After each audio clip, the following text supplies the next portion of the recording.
8वीं बोर्ड परीक्षा 2023 का जो आपका पेपर होने वाला है, उसके लिए हम आज के इस वीडियो में आपका जो सामाजिक विज्ञान का पेपर होगा, ये आपके सामने संजीव जो डेस्क वर्क आती है उसका ये दूसरा मॉडल पेपर आपके इस वीडियो में हम सोल्व करेंगे। आपके पास में भी अगर मॉडल पेपर है ये तो आप जरूर उसमें उसके उत्तर मिलान करना और इन प्रश्नों को आप अच्छी प्रकार से याद करना। बहुत ही शानदार ये पेपर तैयार किया गया है संजीव प्रकाशन जयपुर की ओर से। तो आइए इसका जो दूसरा मॉडल पेपर है वो उसमें हम देख लेते हैं। तो ये दूसरा मॉडल पेपर आपका है सामाजिक विज्ञान का। इससे पहले मैंने मॉडल पेपर अपलोड किया है तो वो भी आप देख लेना। और हर विषय के 8-8 मॉडल पेपर मैं आपको उपलब्ध करवाऊंगा।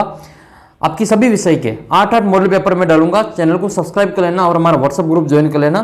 पीडीएफ आपको मिल जाएगी, चैनल को सब्सक्राइब कर लेना। तो सबसे पहला प्रश्न आपके सामने ये है कि सबसे पहला प्रश्न जो आएगा आपके अबसद वाला आएगा।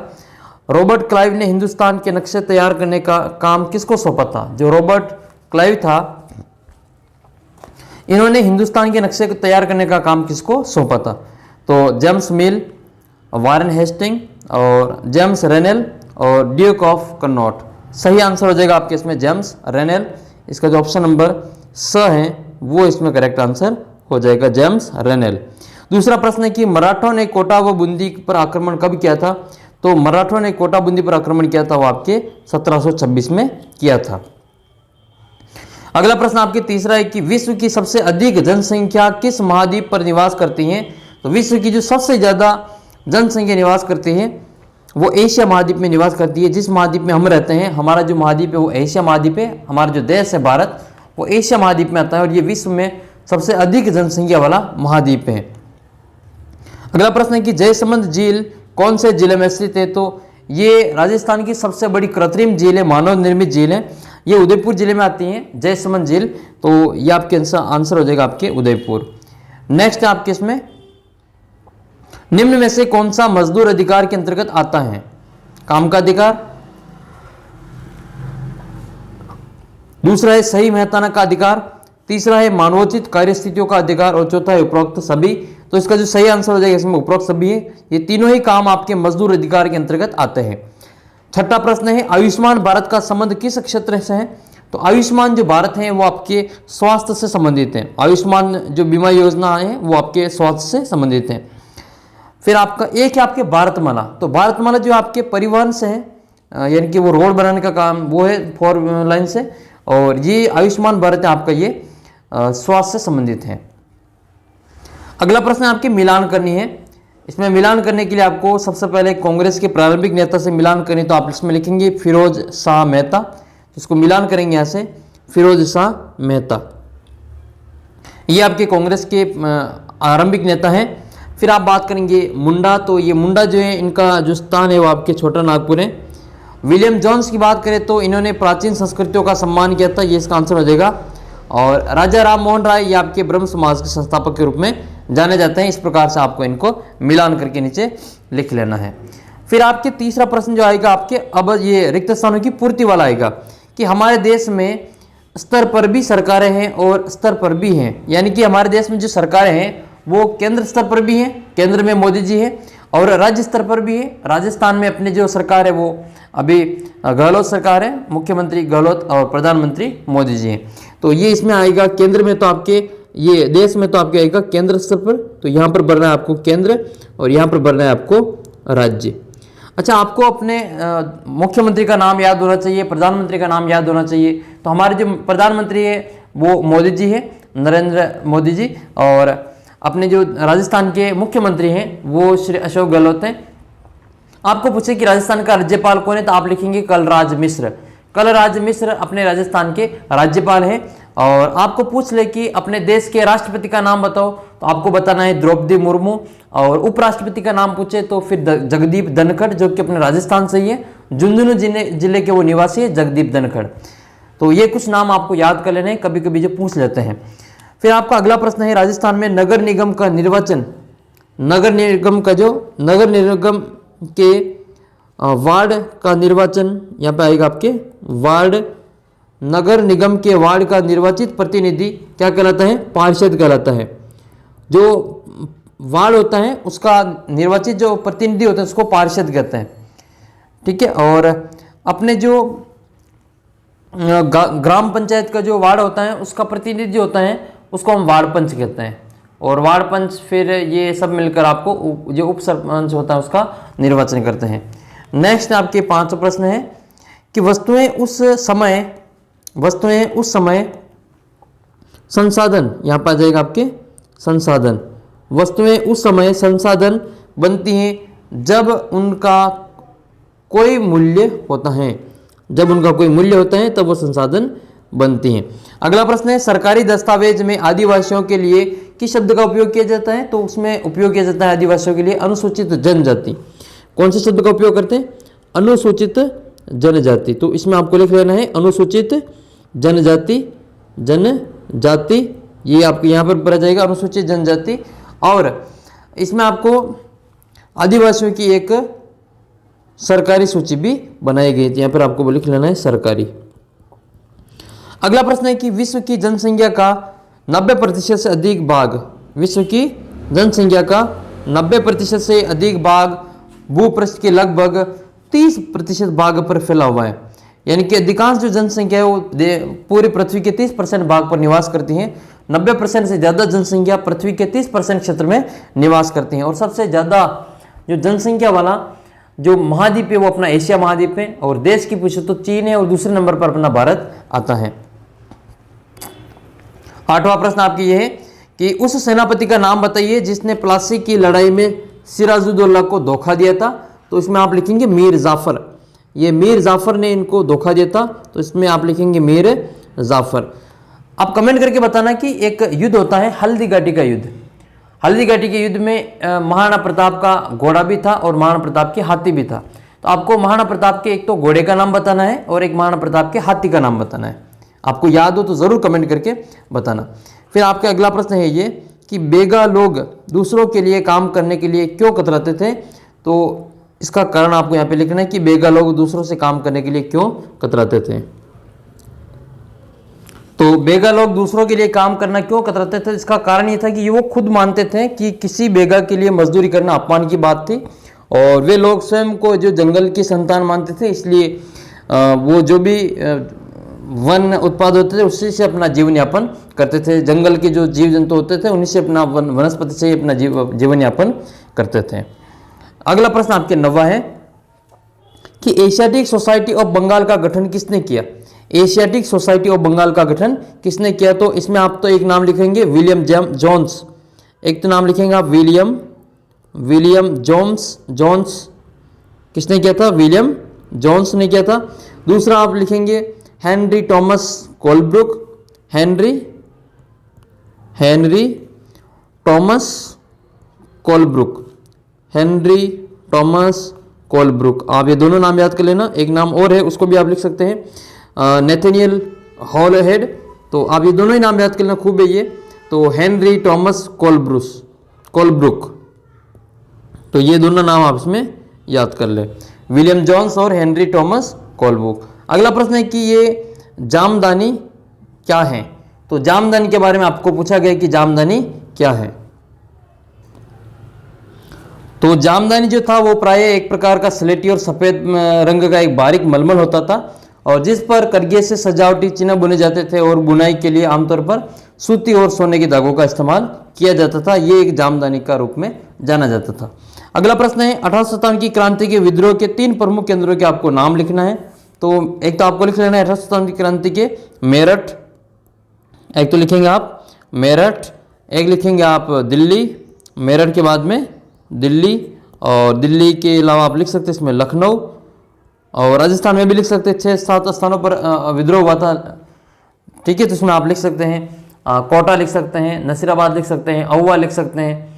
ये सभी स्थानों पर जो विद्रोह हुआ था, तो ये मेरठ, दिल्ली, लखनऊ, इन सभी स्थानों पर 1857 की क्रांति का ये विद्रोह हुआ था। ये प्रमुख केंद्र थे। नेक्स्ट क्वेश्चन की ओर पढ़ते हैं। राजस्व निर्धारण की नई मुनरो व्यवस्था के कारण पैदा हुई 2 समस्याएं बताइए। तो राजस्व निर्धारण की जो मुनरा पद्धति है उसके कारण जो समस्याएं हुई थी उनको बताना है। तो मुनरो व्यवस्था में ऐसा माना गया था कि इससे व्यवस्था से सामान्य जो किसान है वो संपन्न और उद्यमशील किसान बन जाएंगे, लेकिन ऐसा वहाँ पे नहीं हुआ था। इसके अलावा और भी कारण था इसमें। एक आपके ये भी लिख सकते हैं कि राजस्व अधिकारियों ने भू राजस्व की जो दर है वो काफ़ी ऊंची रखी थी, और रैयत इतना अधिक भू राजस्व देना स्थिति में नहीं था। अगला प्रश्न आपके कि खनिज किसे कहते हैं, किन्हीं दो खनिज, धात्विक खनिजों और अधात्विक खनिजों के आपको नाम बताने हैं। तो बात करते हैं खनिज की, तो प्राकृतिक रूप से पदार्थ जो प्राप्त होने वाले पदार्थ होते हैं जिनका निश्चित जो रासायनिक संगठन होता है वो खनिज कहलाते हैं। दो धात्विक खनिज की बात करें तो धात्विक खनिज में आप लिख सकते हैं एक तो लोहा है और एक तांबा, ये दोनों धात्विक खनिज है। और अधात्विक खनिज की बात करें तो आप इसमें लिख सकते हैं कोयला और चूना पत्थर। तो ये आपके खनिज से संबंधित है। खनिज क्या होता है, प्राकृतिक रूप से प्राप्त होने वाला एक ऐसा पदार्थ होता है जिसका कोई न कोई रासायनिक संगठन होता है, खनिज कहलाता है। और रासायनिक समीकरण इसमें धात्विक खनिज की बात करें तो आपके लोहा और तांबा लिख सकते हैं। इसके अलावा भी आप सीसा जस्ता लिख सकते हैं। और दो अधात्विक खनिजों की बात करें तो कोयला, चूना पत्थर, इसमें आप इसमें इनका नाम लिख सकते हैं। अगला प्रश्न आपके 12 नंबर है, स्थानांतरित कृषि से आप क्या समझते हैं, इस कृषि की दो हानियां बताइए। आपको स्थानांतरित कृषि के बारे में बताना है और उसकी दो प्रमुख हानियां भी आपको बतानी है। तो स्थानांतरित कृषि क्या होती है, कृषि ऐसी कृषि होती है जिसमें आपके जो वृक्ष होते हैं, वन होते हैं, उनको काट के जलाकर भूखंड साफ किया जाता है, जमीन साफ की जाती है। पहले वनों को काट कर उनको जलाया जाता है, फिर भूमि को साफ किया जाता है और जले राख, वृक्षों की राख पर जो होती है राख, उसको मिट्टी में मिला दिया जाता है और उसके पश्चात जो भूमि पर फसलों को उगाया जाता है। जब उस भूमि पर की उर्वरता खत्म हो जाती है तो वह कृषक भूमि छोड़ देते हैं और नई भूमि जो भूमि पर चला जाता है। यानी कि बार बार जो भूमि को चेंज किया जाता है, अलग अलग स्थानों पर पेड़ पौधों को काट के उनको जला के भूमि साफ करके बार बार जिस खेती को किया जाता है। इससे जिस प्रकार की जो अपने परिवार की सहायता है जो स्थान स्थान पर खेती करते हैं। इससे हानियाँ क्या क्या है, तो एक तो मृदा का क्षरण, मृदा का अपरदन होता है। दूसरा है कि वन क्षेत्रों को काफ़ी हानि पहुंचती है, क्योंकि ये हम जो बार बार जंगलों को काटेंगे तो ये जो धीरे धीरे जो वन बिल्कुल ही समाप्त हो जाएंगे। अगला प्रश्न आपके है 13वां प्रश्न है, बहुत ही इंपॉर्टेंट क्वेश्चन ये पूछा जाता है कि कौन सा उद्योग प्राय आधुनिक उद्योग का मेरुदंड कहा जाता है और क्यों कहा जाता है। उस उद्योग का नाम बताना है जो आधुनिक उद्योग का मेरुदंड कहा जाता है, उसका कारण भी आपको बताना है कि उसको आधुनिक उद्योगों का मेरुदंड क्यों कहा जाता है। तो जो इस्पात उद्योग होता है, ये आप याद कर लेना इस इस्पात उद्योग को आधुनिक उद्योगों का मेरुदंड कहा जाता है, क्योंकि लगभग सभी उद्योग इस्पात को कच्चे माल के रूप में प्रयोग करते हैं। क्योंकि जितने भी उद्योग हैं वो सभी कच्चे माल के रूप में इस्पात को प्रयोग करते हैं और लगभग सभी वस्तुएं आज जो आप देखते हैं वो उसके निर्माण में इस्पात का उपयोग किया जाता है। उद्योगों के लिए आवश्यक मशीनें, पोत, रेलगाड़ियाँ, ट्रक, औजार, जितनी भी आप चीज़ें देखते हैं वो सभी इस्पात से ही बनी हुई होती हैं और बिना इस्पात के अन्य उद्योगों का जो विकास है वो संभव नहीं है। इस कारण इस्पात उद्योग को आधुनिक उद्योगों का मेरुदंड कहा जाता है। तो ये सभी आप इसमें लिख सकते हैं इस्पात उद्योग के बारे में। अगला प्रश्न है आपका 14 नंबर क्वेश्चन है, सरकार द्वारा संचालित शिक्षा के क्षेत्र में किन्हीं दो योजनाओं का आपका नाम लिखना है और फिर आपको राजस्थान की किन्हीं 4 कुटीर उद्योगों के नाम भी लिखने हैं। तो पहले हम देखते हैं इसमें सरकार द्वारा संचालित शिक्षा के क्षेत्र के 2 योजनाओं के नाम। तो सरकार के द्वारा कुछ योजनाएं जो संचालित की जा रही है उनमें से एक तो आप लिख सकते हैं निःशुल्क पाठ्य पुस्तक वितरण, आपको किताबें फ्री दी जाती हैं। इसके अलावा निःशुल्क साइकिल वितरण, MDM यानी कि जो मध्यकाल में आपको भोजन दिया जाता है वो, और बाल गोपाल दूध वितरण योजना, आपको प्रार्थना सभा में दूध वितरण किया जाता है। और मुख्यमंत्री निःशुल्क ये यूनिफॉर्म योजना, आपको जो ड्रेस दिए गए थे, दो ड्रेस के कपड़े दिए गए थे। तो ये सभी जो योजना है वो सरकार की योजना है और उनका नाम आप इसमें लिख सकते हैं। इसके अलावा आपसे पूछा गया है कि राजस्थान के 4 प्रमुख कुटीर उद्योग कौन कौन से हैं। तो कुटीर उद्योग में आप लिखेंगे एक तो हथकरघा उद्योग, अगरबत्ती उद्योग है और चर्म उद्योग है और मिट्टी के बर्तन निर्माण का उद्योग। इन चारों को हम कुटीर उद्योग के अंतर्गत लिख सकते हैं।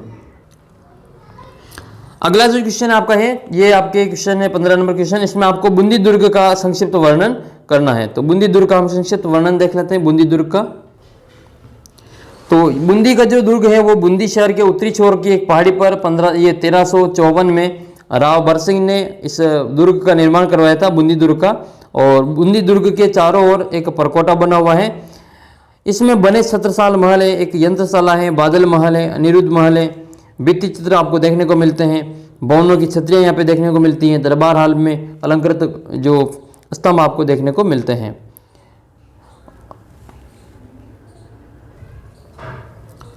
तो ये जो बूंदी का दुर्ग है इसको तारागढ़ दुर्ग के नाम से जाना जाता है। एक तारागढ़ दुर्ग अजमेर में भी है, एक तारागढ़ आपके बूंदी में। राजस्थान में 2 जगह पे तारागढ़ है।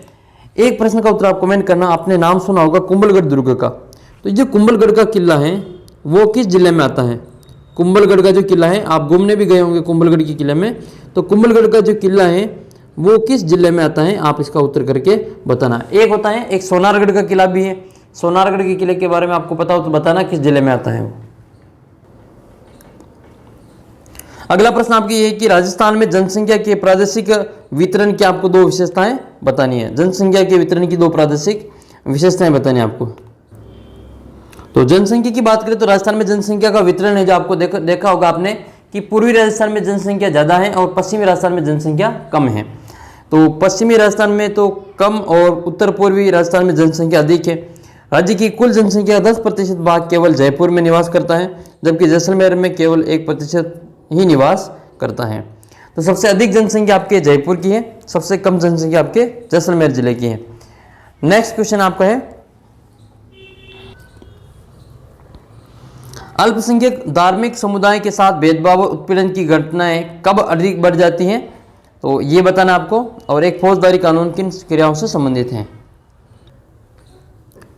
तो अल्पसंख्यक जो समुदाय उनके साथ उत्पीड़न और भेदभाव की घटनाएं उस समय तब बढ़ जाती हैं जब ये जो दूसरे धर्मों के स्थान पर किसी राज्य किसी एक धर्म को अधिकृत मान्यता प्रदान कर देता है, यानी कि किसी एक धर्म को विशेष बढ़ावा देने पर वहाँ पे जो धार्मिक भेदभाव और उत्पीड़न जैसी घटनाएं बढ़ जाती हैं। फौजदारी जैसे कानून ऐसे व्यवहार जिसमें व्यवहार या क्रिया से संबंधित हैं जिन्हें कानून में अपराध माना जाता है, वो फौजदारी कानून के अंतर्गत आते हैं। जैसे चोरी है, दहेज है, हत्या है, ये सभी आपके फौजदारी कानून के अंतर्गत आते हैं। अगला प्रश्न आपका 17 नंबर है, चीजों की गुणवत्ता निर्धारित कर मानकों के अनुरूप होनी चाहिए, यह बताने वाले कानून की जरूरत क्यों पड़ी? और जन सुविधाएं क्या है? प्रमुख जन सुविधाओं के आपको नाम भी लिखना है। तो क्योंकि विद्युत उपकरणों जैसे भोजन, दवाई आदि की गुणवत्ता खराब होने के कारण उपभोक्ताओं के जीवन पर जो खतरे में पड़ सकता है, इसलिए एक तो का आवश्यकता पड़ी। दूसरा है कि एक सम्मानजनक जीवन जीने के लिए व्यक्ति को जिन मूलभूत सुविधाओं की आवश्यकता होती है उन्हें जन सुविधाएं कहा जाता है।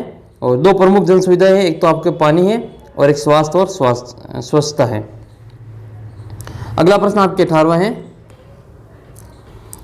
नागरिकों की आवाज़ संसद तक कैसे पहुंचती है? तो एक तो आपके ये बताना है कि नागरिकों की आवाज़ संसद तक कैसे पहुंचती है। तो नागरिकों की जो आवाज़ संसद तक पहुंचने का कार्य करते हैं वो सबसे पहले आपको संसद के बारे में जानकारी होनी चाहिए। संसद में जो बैठने वाले सदस्य होते हैं, संसद के सदस्य, उनको सांसद कहते हैं। क्या कहते हैं? उनको सांसद कहा जाता है। और जो विधानसभा में बैठते हैं उनको विधायक कहते हैं। तो आपके विधायक कौन है आप कमेंट करके बताना। राजस्थान में 200 विधायक हैं और राजस्थान में 25 सांसद हैं लोकसभा के। तो 25 सांसद में से आपके सांसद का नाम क्या है? आपका एमपी, सांसद को एमपी कहते हैं और विधायक को कहा जाता है एमएलए। तो आपके एमएलए का नाम बताना है आपको, एक तो कि आपके एमएलए कौन है और आपके सांसद भी आप इसमें बता सकते हैं। नहीं हो तो आप अपने एमएलए का नाम तो ज़रूर बताना, ठीक है। तो इसमें हम देख लेते हैं कि विधायकों कोई आवाज़ को संसद तक पहुंचाने का कार्य कौन करता है, या अपनी जो आवाज़ होती है वो संसद तक कैसे पहुंचती है। तो जो इसके सदस्य होते हैं उनको क्या कहते हैं? तो सांसद कहा जाता है। विधानसभा के जो सदस्य होते हैं उनको विधायक कहा जाता है। नेक्स्ट आपके इसमें ये आ जाएगा उत्तर कि नागरिकों की आवाज़ टीवी रिपोर्ट और अखबारों के संपादकीयों तथा रेडियो प्रसारण आम सभाओं के जरिए संसद तक पहुंचती हैं। तो ये आप इसमें लिख सकते हैं कि आपकी आवाज़ संसद तक कैसे पहुंचती हैं। फिर आपको अगले प्रश्न में एक राजस्थान का नक्शा दिया जाएगा आपको, और ये बहुत ही आसान है। 3 जिलों के आपको नाम भरने हैं इस नक्शे में। एक तो आपको जैसलमेर भरना है और एक आपको भरना है बांसवाड़ा, एक भरना है आपको झुंझुनू। तो देखो सबसे बड़ा जो जिला है अपना क्षेत्रफल की दृष्टि से वो जैसलमेर है। तो ये आ जाएगा सबसे, इधर जैसलमेर आ जाएगा, ये जैसलमेर है। और ये जो आपके दूसरा आ जाएगा बांसवाड़ा, सबसे दक्षिण में आता है। बांसवाड़ा जो जिला, ये जो जिला है ये वाला, ये बांसवाड़ा जिला है। यहाँ पर आपको बांसवाड़ा लिख देना है। तो यहाँ पे लिख लेते हैं हम बांसवाड़ा, ये बांसवाड़ा हो जाएगा। और एक पूछा आपको झुंझुनू, तो ये जो जिला है ये आपका झुंझुनू जिला हो जाएगा। तो इसको लिखेंगे हम यहाँ पे झुंझुनू। अच्छा, राजस्थान में जिले जो है वो 33 जिले हैं और 33 जिले और 7 संभाग हैं। 33 तो जिले हैं और 7 संभाग हैं। आपका जिला कौन सा है? ये 33 जिले हैं। आप इसमें से किस जगह पर बैठकर ये वीडियो देख रहे हैं, आप कमेंट करके ज़रूर बताना। ये राजस्थान का सबसे पूर्वी जिला है धौलपुर, ये सबसे पश्चिम वाला जिला है जैसलमेर, ये सबसे उत्तर में आता है हमारा गंगानगर, और ये सबसे दक्षिण में आता है बांसवाड़ा जिला। तो अपन राजस्थान के किस किस जिले से आप वीडियो देख रहे हो, आप कमेंट करके बताना, ठीक है। फिर मैं आपको बताऊंगा आगे और भी इंपॉर्टेंट क्वेश्चन। नेक्स्ट आपके 1857 की क्रांति के परिणामों पर प्रकाश डालिए। तो आपको इसमें 1857 की जो क्रांति हुई थी उसके क्या क्या रिजल्ट आए थे वो आपको बताना है इसमें। तो 1857 की क्रांति के प्रमुख जो परिणाम वो निम्नलिखित रहते हैं। पहला परिणाम तो ये रहता है कि राजस्थान में जो शासक थे उन्होंने क्रांति के प्रवाह को रोकने के लिए पर्याप्त प्रयास भी किया। अतः क्रांति असफलता के बाद ब्रिटिश सरकार ने राजाओं को अपनी ओर करने हेतु अंग्रेजी शिक्षा देना प्रारंभ कर दिया था। पहले अंग्रेजी शिक्षा नहीं दी जाती थी, फिर जो अंग्रेजों ने अंग्रेजी शिक्षा देना शुरू कर दिया था। यही नहीं, पुरस्कार देना और उपाधि देना भी अंग्रेजों ने शुरू कर दिया था। दूसरा ये कि सामंतों ने अंग्रेजों के विरुद्ध संघर्ष किया था, इसलिए विद्रोह की समाप्ति के पश्चात अंग्रेजों के सामंत वर्ग की शक्ति को समाप्त करने की नीति अपनाई गई थी और अंग्रेजी शिक्षा पद्धति का विस्तार किया गया ताकि नौकरशाही में अंग्रेजी शिक्षा प्राप्त अनुभवी और स्वामी भक्त व्यक्तियों की भर्ती की जा सके। इसके अलावा अंग्रेजों ने अपने सैनिक व्यापारिक हितों की पूर्ति के लिए तीव्र यातायात के साधनों का विकास भी किया था और क्रांति ने ब्रिटिश साम्राज्य की जड़ों का हिलाकर रख दिया था। तो ये इसके प्रमुख रिजल्ट आए थे क्रांति के। अगला प्रश्न आपकी ये है कि गिरफ्तार व्यक्ति को क्या मौलिक अधिकार प्राप्त है, या इसके अथवा में आप लिख सकते हैं कि आपराधिक न्याय व्यवस्था में सरकारी वकील की क्या भूमिका होती है। तो संविधान के अनुच्छेद 22 में फौजदारी कानून में प्रत्येक गिरफ्तार व्यक्ति को निम्नलिखित मौलिक अधिकार दिए गए हैं। जो गिरफ्तार व्यक्ति होती है उसके कुछ अधिकार होते हैं। पहला अधिकार तो ये कि गिरफ्तारी के समय उसे यह जानने का अधिकार है कि गिरफ्तारी किस कारण से की जा रही है। कि अगर पुलिस किसी को भी गिरफ्तार करती है तो गिरफ्तार जिस व्यक्ति की हो रही है उस व्यक्ति को ये जानने का पूरा अधिकार है कि उसको गिरफ्तार क्यों किया जा रहा है। इसके अलावा गिरफ्तारी के 24 घंटे के भीतर उसको मजिस्ट्रेट के सामने पेश होने का अधिकार है और गिरफ्तारी के दौरान या हिरासत में किसी तरह का जो दुर्व्यवहार या यातना से बचने का उसको अधिकार है। पुलिस हिरासत में दिए गए इकबालियत बयान को आरोपी के खिलाफ सबूत के तौर पर इस्तेमाल नहीं किया जा सकता है। तो ये कुछ आपके जो अधिकार है वो आप इसमें देख सकते हैं। अगला प्रश्न आपके ये है कि भूस्खलन किसे कहते हैं, इसे रोकने की प्रविष्टियों को स्पष्ट करना है। तो आपको भूस्खलन के बारे में बताना है या फिर आपको दावानल के कारण और नियंत्रण के आपको उपाय बताने। दावानल का मतलब जो जंगल में आग लगती है उसको दावानल कहा जाता है। तो सबसे पहले हम देख लेते हैं भूस्खलन। तो सामान्य रूप से सेल मलबा का डाल से गिरने वाली मिट्टी के वृहद संचलन को भूस्खलन कहा जाता है। और भूकंप है, बाढ़ है, ज्वालामुखी है, इनके कारण ये होता है। और भूस्खलन रोकने की प्रविधियाँ हैं। तो भूस्खलन रोकने वाले स्थानों पर आवास निर्माण नहीं किया जाना चाहिए और भूमि को खिसकने से बचने के लिए प्रतिधारी दीवार का निर्माण करना चाहिए।